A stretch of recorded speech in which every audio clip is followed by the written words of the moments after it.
भारत की 2 दिवसीय यात्रा पर आए जर्मनी के चांसलर ओलाफ शोल्ज का राष्ट्रपति भवन में औपचारिक स्वागत। प्रधानमंत्री नरेंद्र मोदी और ओलाफ शोल्ज ने नई दिल्ली में प्रतिनिधिमंडल स्तर की वार्ता। नेताओं ने मई 2022 में आयोजित छठे आईजीसी के प्रमुख परिणामों पर प्रगति की समीक्षा। रक्षा और आर्थिक सहयोग को मजबूत करने और एसएनटी सहयोग को व्यापक बनाने के तरीकों पर भी हुई चर्चा।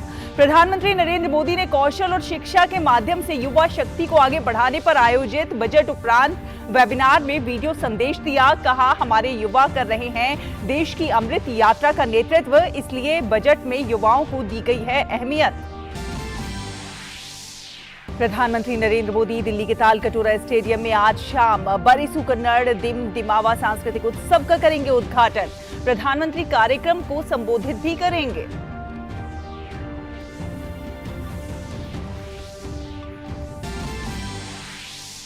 केंद्रीय गृह एवं सहकारिता मंत्री अमित शाह आज रहेंगे बिहार के दौरे पर।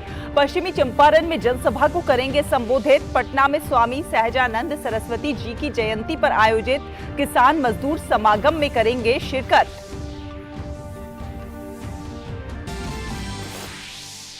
छत्तीसगढ़ के सुकमा में नक्सलियों और सुरक्षा बलों के बीच मुठभेड़ में डीआरजी के चार अधिकारी शहीद और 2 जवान हुए घायल। मुठभेड़ जगरगुंडा के पास आश्रम पारा में हुई। क्षेत्र में नक्सलियों के खिलाफ अभियान जारी। और मेघालय और नागालैंड में विधानसभा चुनाव प्रचार का आज अंतिम दिन। आज शाम थम जाएगा प्रचार। सभी राजनीतिक दलों के नेताओं ने मतदाताओं को लुभाने के लिए लगाया एड़ी चोटी का जोर।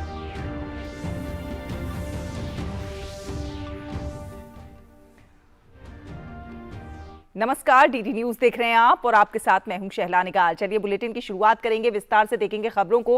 प्रधानमंत्री नरेंद्र मोदी ने आज युवा शक्ति का सदुपयोग कौशल एवं शिक्षा विषय पर वेबिनार में वीडियो संदेश दिया। ये वेबिनार सरकार द्वारा आयोजित किए जा रहे 12 पोस्ट बजट वेबिनार की श्रृंखला का हिस्सा है। अपने वीडियो संदेश में पीएम ने कहा कि सालों से हमारा शिक्षा क्षेत्र कठोरता का शिकार रहा है और सरकार ने इसे बदलने का भरसक प्रयास किया है। हमारा एजुकेशन सिस्टम प्रैक्टिकल हो, इंडस्ट्री ओरिएंटेड हो, ये बजट इसकी नींव मजबूत कर रहा है। वर्षों से हमारा एजुकेशन सेक्टर रिजिडिटी का शिकार रहा। हमने इसको बदलने का प्रयास किया है। हमने एजुकेशन और स्किलिंग को युवाओं के एप्टीट्यूड और आने वाले समय की डिमांड के हिसाब से रीओरिएंट किया। पीएम ने कौशल और शिक्षा से जुड़े साझेदारों से आने वाले विभिन्न क्षेत्रों में अवसरों पर अध्ययन करने का आग्रह किया। उन्होंने कहा कि इससे कार्यबल तैयार करने में बहुत मदद मिलेगी। बजट में जो निर्णय लिए गए हैं उनसे हमारी होल ऑफ गवर्नमेंट अप्रोच भी स्पष्ट होती है। हमारे लिए एजुकेशन और स्किलिंग सिर्फ इनसे जुड़े मंत्रालय या विभाग तक सीमित नहीं है। हर सेक्टर में इनके लिए संभावनाएं हैं। ये सेक्टर हमारी इकोनॉमी के बढ़ते साइज के साथ बढ़ते जा रहे हैं। मेरा स्किलिंग और एजुकेशन से जुड़े स्टेक होल्डर से आग्रह है कि अलग अलग सेक्टर्स में आ रही इन अपॉर्चुनिटीज को स्टडी करें। इससे हमें इन नए सेक्टर्स के लिए जरूरी वर्कफोर्स तैयार करने में आसानी होगी। प्रधानमंत्री ने कहा कि इस बजट में पीएम विश्वकर्मा कौशल सम्मान योजना का भी ऐलान किया गया है। उन्होंने कहा कि इससे पारंपरिक कारीगरों, हस्तशिल्पों, कलाकारों के कौशल विकास पर जोर दिया गया है। इस बजट में पीएम विश्वकर्मा कौशल सम्मान योजना का भी ऐलान किया गया है। इससे हमारे पारंपरिक कारीगरों, हस्तशिल्पियों, कलाकारों के स्किल डेवलपमेंट पर जोर दिया जा रहा है। पीएम विश्वकर्मा योजना इन कारीगरों को नया मार्केट भी दिलाने में मदद करेगी और इससे अनेक उत्पादों के बेहतर दाम भी मिलेंगे। प्रधानमंत्री ने कहा कि आज भारत को दुनिया विनिर्माण हब के रूप में देख रही है और इसीलिए आज देश में निवेश को लेकर दुनिया में उत्साह है। उन्होंने कहा कि प्रधानमंत्री कौशल विकास योजना 4.0 आने वाले वर्षों में लाखों युवाओं को स्किल, रीस्किल और अपस्किल करेगी। इस बजट में स्किलिंग पर बीते वर्षों के फोकस को हमने आगे बढ़ाया है। प्रधानमंत्री कौशल विकास योजना 4.0 आने वाले वर्षों में लाखों युवाओं को स्किल, रीस्किल और अपस्किल करेगी।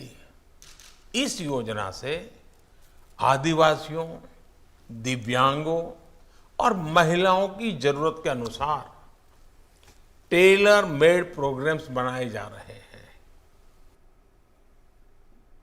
प्रधानमंत्री नरेंद्र मोदी आज शाम दिल्ली स्थित तालकटोरा स्टेडियम में सांस्कृतिक उत्सव बरिसू कन्नड़ दिमदिमावा का उद्घाटन करेंगे।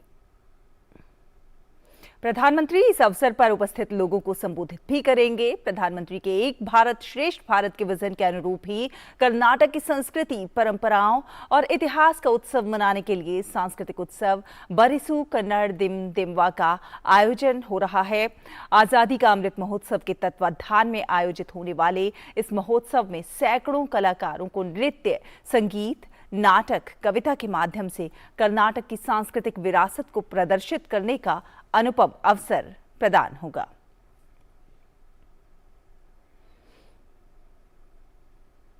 और भारत की 2 दिवसीय राजकीय यात्रा पर आए जर्मनी के चांसलर ओलाफ शोल्स का आज राष्ट्रपति भवन में औपचारिक तौर पर स्वागत किया गया। इस दौरान ओलाफ शोल्स को गार्ड ऑफ ऑनर भी दिया गया। भारत और जर्मनी की साझेदारी साझा मूल्यों, विश्वास और आपसी समझ पर आधारित है। बढ़ते निवेश, मजबूत व्यापारिक संबंधों और हरित और सतत विकास के क्षेत्र में सहयोग के कारण दोनों देशों के संबंध प्रगाढ़ हुए हैं। बहुपक्षीय और अंतर्राष्ट्रीय मंचों पर भी भारत और जर्मनी के बीच सहयोग बढ़ा है।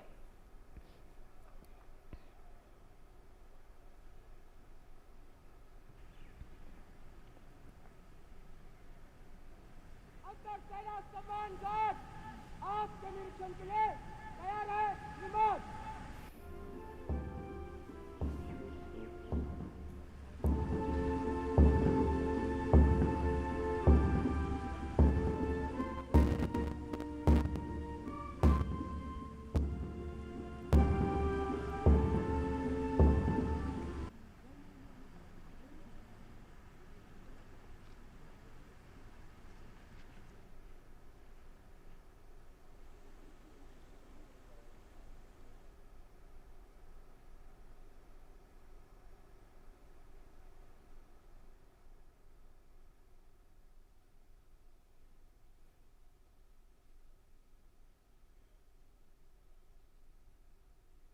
और भारत के दौरे पर आए जर्मन चांसलर ओलाफ शोल्स ने प्रधानमंत्री नरेंद्र मोदी से नई दिल्ली स्थित हैदराबाद हाउस में मुलाकात की। प्रधानमंत्री नरेंद्र मोदी ने जर्मन चांसलर ओलाफ शोल्स की अगवानी की। वार्ता का फोकस द्विपक्षीय सहयोग को मजबूत करने, हरित और सतत विकास साझेदारी और आर्थिक साझेदारी के निर्माण और रक्षा के क्षेत्र में घनिष्ठ संबंध बनाने का है। दोनों नेताओं ने 22 मई को आयोजित छठे आईजीसी के प्रमुख परिणामों की प्रगति की समीक्षा की। रक्षा और आर्थिक सहयोग को मजबूत करने, प्रतिभा की गतिशीलता बढ़ाने और विज्ञान एवं प्रौद्योगिकी सहयोग को व्यापक बनाने के तरीकों पर चर्चा की गई।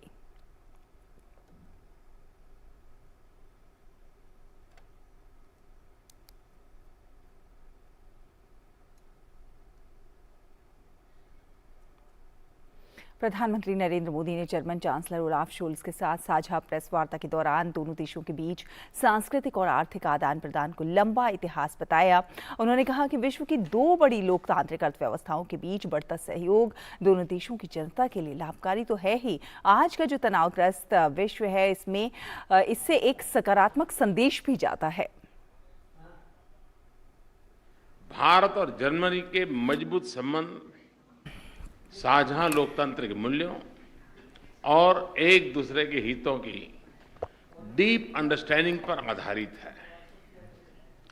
दोनों देशों के बीच सांस्कृतिक एवं आर्थिक आदान प्रदान का भी लंबा इतिहास रहा है। विश्व की दो बड़ी लोकतांत्रिक अर्थव्यवस्थाओं के बीच बढ़ता सहयोग दोनों देशों की जनता के लिए तो लाभकारी है ही, आज के तनावग्रस्त विश्व में इससे एक सकारात्मक संदेश भी जाता है। प्रधानमंत्री नरेंद्र मोदी ने कहा कि जर्मनी यूरोप में हमारा सबसे बड़ा ट्रेडिंग पार्टनर होने के साथ साथ भारत में निवेश का एक महत्वपूर्ण स्रोत भी है। आज मेक इन इंडिया और आत्मनिर्भर भारत अभियान की वजह से भारत में सभी सेक्टर्स में नए अवसर खुलते जा रहे हैं।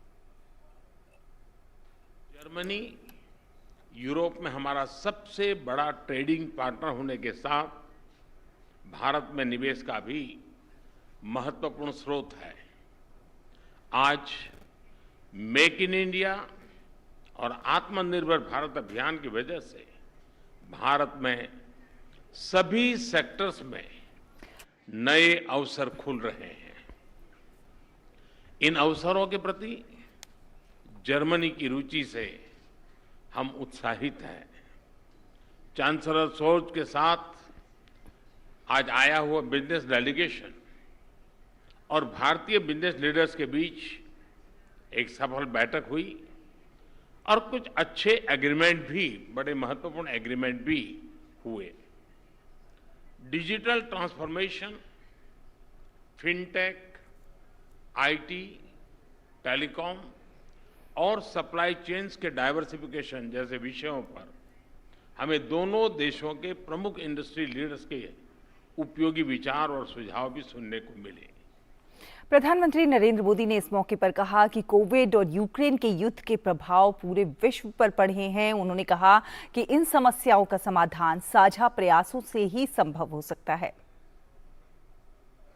कोविड महामारी और यूक्रेन संघर्ष के प्रभाव पूरे विश्व पर पड़े हैं। विकासशील देशों पर इनका विशेष रूप से नकारात्मक प्रभाव रहा है। हमने इस बारे में अपनी साझा चिंता व्यक्त की। हम सहमत हैं कि इन समस्याओं का समाधान संयुक्त प्रयासों से ही संभव है। भारत की G20 की अध्यक्षता में भी हम इस बात पर बल दे रहे हैं। यूक्रेन के घटनाक्रम के शुरुआत से ही भारत ने डायलॉग और डिप्लोमेसी के माध्यम से इस विवाद को सुलझाने पर जोर दिया है। भारत किसी भी शांति प्रक्रिया में योगदान देने के लिए तैयार है।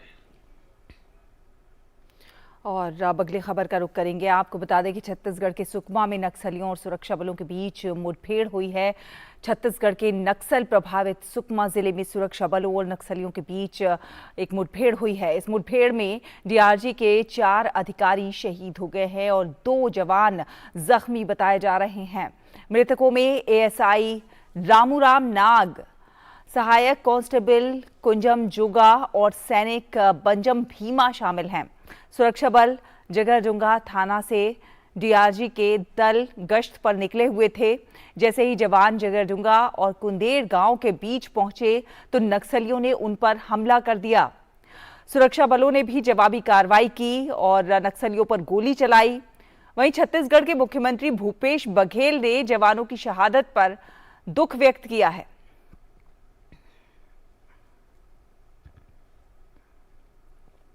और केंद्रीय गृह मंत्री अमित शाह बिहार के पश्चिम चंपारण में एक सार्वजनिक रैली को उन्होंने संबोधित किया। अमित शाह ने कहा कि बिहार में अपराध फिर से चरम पर जा रहा है। हत्या, अपहरण, डकैती के मामले रोज आ रहे हैं। बोलने वाले पत्रकारों की हत्या चालू हो गई है। पीएफआई जैसे संगठन बिहार में अपनी पैठ बना रहे थे। नीतीश बाबू चुप थे। मोदी जी ने पीएफआई पर बैन लगाकर पूरे देश को सुरक्षित करने का काम किया। अमित शाह ने यह भी कहा कि नीतीश कुमार पारदर्शिता से कोई काम नहीं कर पा रहे हैं। मैं नीतीश जी को कहता हूं, लोकतंत्र में पारदर्शिता होनी चाहिए। आपने लालू जी के बेटे को अगर मुख्यमंत्री बनाने का वादा किया है तो आरजेडी वाले विधायक रोज एक दो कर मांग कर रहे हैं। आपने बता देना चाहिए कि भाई हम इस तिथि को उनको मुख्यमंत्री बनाएंगे और फिर से जंगल राज, पूरा जंगल राज आधा तो आ ही गया है। और आइए अब देखते हैं पूर्वोत्तर के राज्यों में चल रही चुनावी गतिविधियों से जुड़ी हुई खबरें।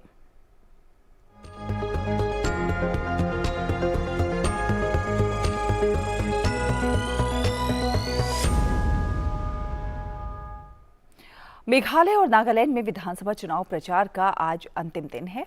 सभी राजनीतिक दलों के नेता मतदाताओं को लुभाने में कोई कोर कसर नहीं छोड़ रहे हैं। मेघालय विधानसभा की 60 सीटों के लिए 375 उम्मीदवार चुनावी मैदान में किस्मत आजमा रहे हैं।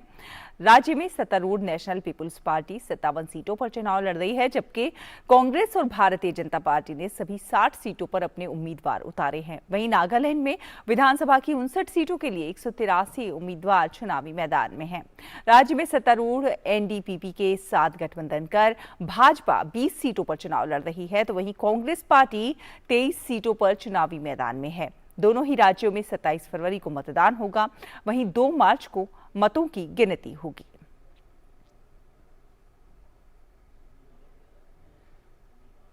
नागालैंड में स्वतंत्र, निष्पक्ष, शांतिपूर्ण और प्रलोभन मुक्त चुनाव कराने के लिए चुनाव आयोग ने खासी तैयारियां की हुई हैं। सुरक्षा के भी कड़े और पुख्ता इंतजाम किए गए हैं।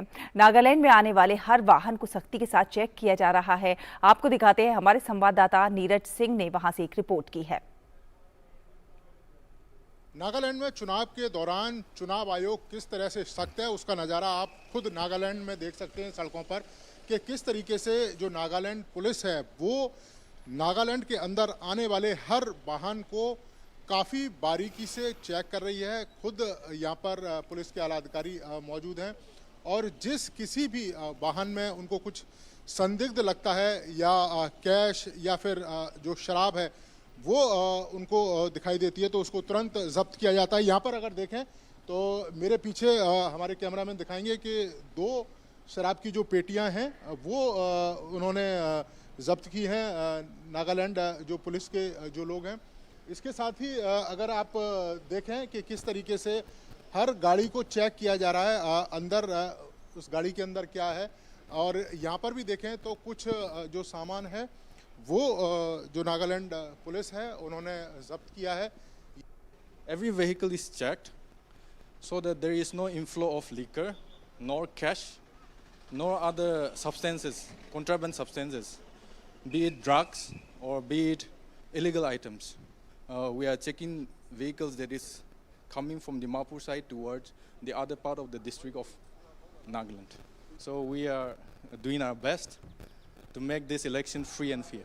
चुनाव आयोग का साफ और सख्त दिशा निर्देश है कि चुनाव के दौरान किसी भी तरह की जो एक्टिविटी है जो चुनाव को प्रभावित कर सकती है वो नहीं होने दी जाएगी और उसके लिए सख्त से सख्त जो कदम हैं वो उठाए जाएंगे। हम आपको बता दें कि ये जो इलाका है वो दीमापुर से कोहिमा जाने वाली ये रोड है और यहाँ पर जो पुलिस है उसकी जो पिकेट है वो यहाँ पर लगाई गई है और जो पुलिस के अधिकारी हैं वो लगातार यहाँ पर चेक कर रहे हैं कि किसी वाहन में कोई ऐसी चीज ना चली जाए जो नागालैंड के चुनाव को प्रभावित कर सके। कैमरामैन सुमित के साथ नीरज सिंह, डीडी न्यूज, नागालैंड।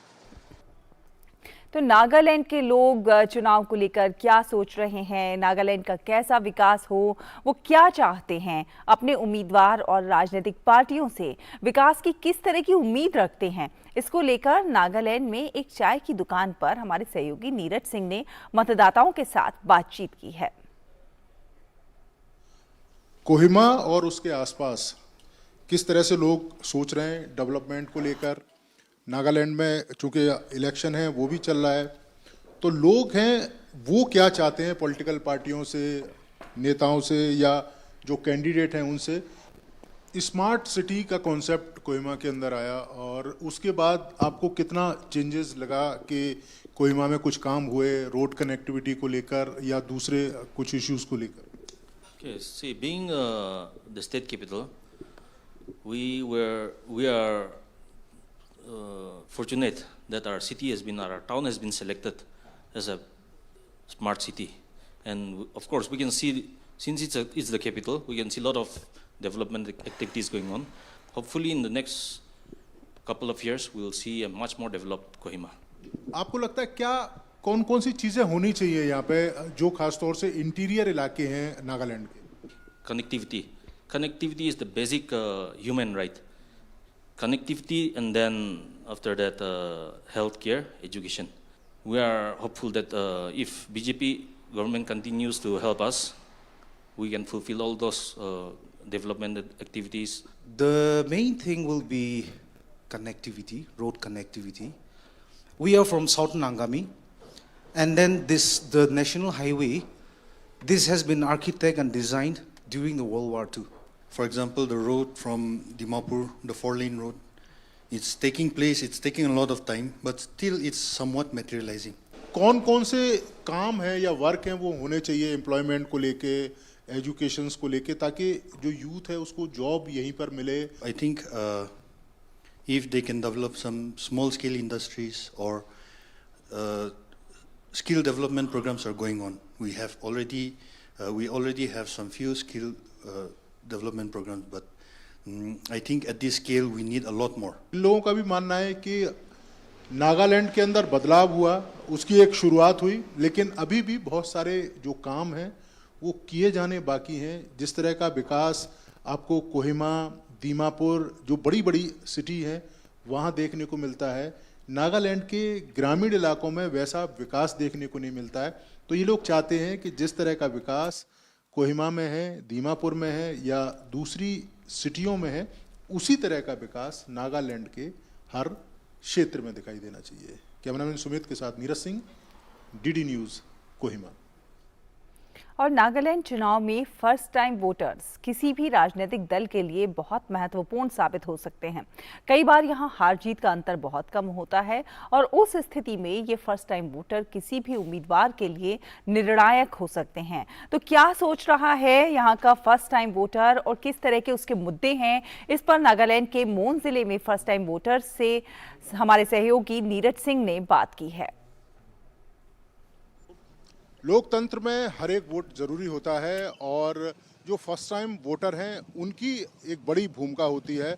और जैसे नागालैंड इलेक्शन में जो फर्स्ट टाइम वोटर है, सभी पॉलिटिकल पार्टियां कोशिश कर रही हैं उन फर्स्ट टाइम वोटरों के पास जाने के लिए, क्योंकि उनको पता है कि जिसके पास भी ये फर्स्ट टाइम वोटर आ जाएगा, सरकार बनाने के वो करीब आ जाएगा। यही कारण है कि फर्स्ट टाइम वोटरों को लुभाने के लिए पॉलिटिकल पार्टियां लगातार कोशिशें कर रही हैं। और हमारे साथ ऐसे ही कुछ फर्स्ट टाइम लेडीज वोटर हैं जो पहली बार वोट करेंगी और अपने मत का प्रयोग करेंगी।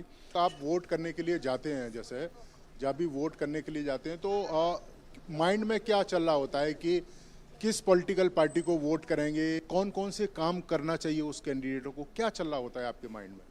Construction of road and others, transportation facilities, but I also wish they could bring us development in our education and in many other ways. पिछले 5 साल में मोन डिस्ट्रिक्ट के अंदर कितना चेंज आपने देखने को मिला है और आगे आप किस तरह का चेंज देखना चाहती हैं?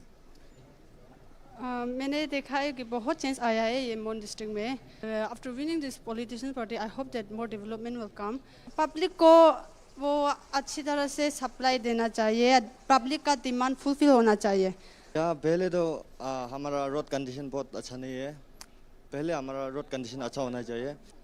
पानी का बहुत प्रॉब्लम है यहाँ नागालैंड में ना, यहाँ मोन में, तो पानी का प्रॉब्लम सॉल्व हो जाना चाहिए। आपके लिए वोटिंग का क्या महत्व है? I think voting is great opportunity for everyone to select a right candidate to bring improvement in our place, and we should all vote for the right candidate, and we all know that which side we should choose, and I think we should all vote for the right candidate and bring development in our place. ये आपने देखा कि ये वो youth है जो पहली बार अपने जनप्रतिनिधि को चुनेगा, सरकार बनाने के लिए वोट करेगा और इसके अपने कुछ इश्यूज हैं, इनका भी मानना है कि जो भी पॉलिटिकल पार्टी नागालैंड के ऊपर राज करे वो कम से कम यूथ की समस्याएं और यूथ के जो इश्यूज हैं उन पर ज़्यादा से ज़्यादा ध्यान दे। कैमरामैन सुमित के साथ Neeraj Singh, DD news, Mon district, Nagaland. और सूचना एवं प्रसारण मंत्री अनुराग सिंह ठाकुर आज रायपुर में Y20 कंसल्टेशन इवेंट में शामिल होंगे। कार्यक्रम का आयोजन रायपुर स्थित भारतीय प्रबंधन संस्थान कर रहा है। इस कार्यक्रम में शांति, निर्माण और सुलह, युद्ध रहित युग की शुरुआत विषय पर ध्यान केंद्रित किया जाएगा। इस कार्यक्रम में देश विदेश के लगभग 250 प्रतिनिधि शामिल होंगे। इनमें छत्तीसगढ़ के कॉलेजों के 75 विद्यार्थी शामिल हैं। युवा 20 का आयोजन G20 सम्मेलन में युवाओं की भागीदारी सुनिश्चित करने के लिए किया जा रहा है। ये G20 देशों के युवाओं के साथ संपर्क का एकमात्र औपचारिक मंच है। कार्यक्रम के दौरान युवाओं को सूचना एवं प्रसारण मंत्री अनुराग सिंह ठाकुर के साथ संवाद का अवसर मिलेगा। सूचना और प्रसारण मंत्री रायपुर में नेहरू युवा केंद्र संगठन के युवा संवाद कार्यक्रम में शामिल होंगे। केंद्रीय मंत्री अनुराग सिंह ठाकुर ने दिल्ली में एक साइक्लोथॉन में भाग लिया। केंद्रीय मंत्री अनुराग सिंह ठाकुर ने कहा कि कार्बन उत्सर्जन को कम करने के लिए हर व्यक्ति को अपना योगदान देना चाहिए।